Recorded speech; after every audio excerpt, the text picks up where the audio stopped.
আজকে তৈরি করব সর্ষে পাবদা। সর্ষে পাবদার জন্য আমি প্রথমে মাছে হলুদ আর লবণ মাখিয়ে নেব।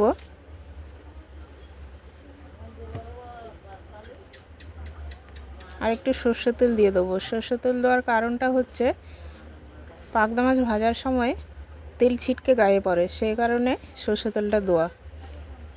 তেলটা দিলে আর তেলটা ছিটকবে না।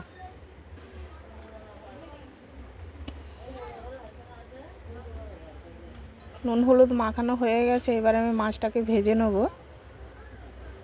আদা তেল দিয়ে ভেজে নেব।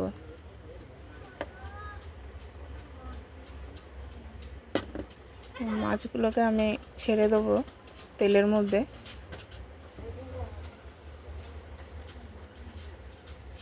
এক পাশ হয়ে গেছে, ওপাশে উল্টিয়ে দেবো।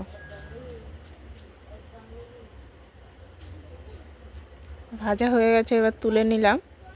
এবার বাকিগুলোও ভেজে নেব। মাছটাকে আমি সর্ষে তেল দিয়ে রান্না করব।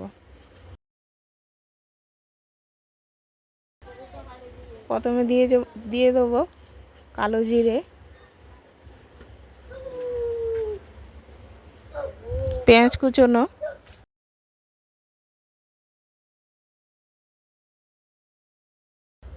চেলা করা কাঁচা লঙ্কা, আদা বাটা।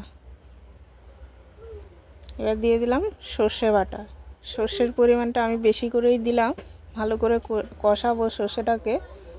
এবার দিয়ে দিলাম চারমগজ আর পোস্ত বাটা,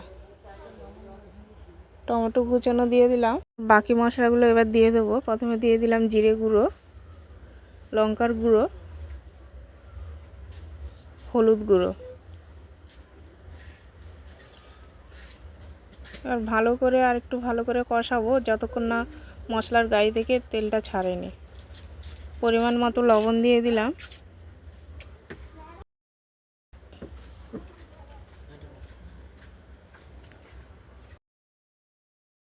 মশলাটা কষানো হয়ে গেছে, এবার পরিমাণ মতো জল দিয়ে দেবো।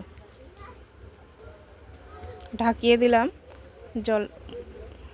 ঝোলটা একটু ফুটলো, এবার মাছটাকে আমি দিয়ে দেবো।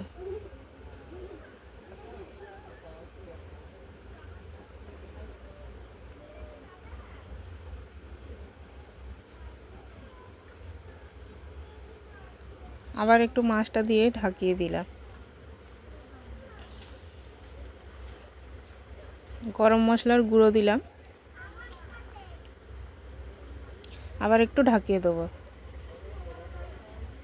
এবার ঢাকনা খুলে ওপর থেকে দিয়ে দিলাম ধনেপাতা আর কাঁচা লঙ্কা। পাবদার রেসিপি তৈরি বন্ধুরা। আশা করি রেসিপি তোমাদের ভালো লেগেছে। রেসিপি ভালো লাগলে লাইক কমেন্ট শেয়ার করতে ভুলো না। সবাইকে টাটা, বাই বাই।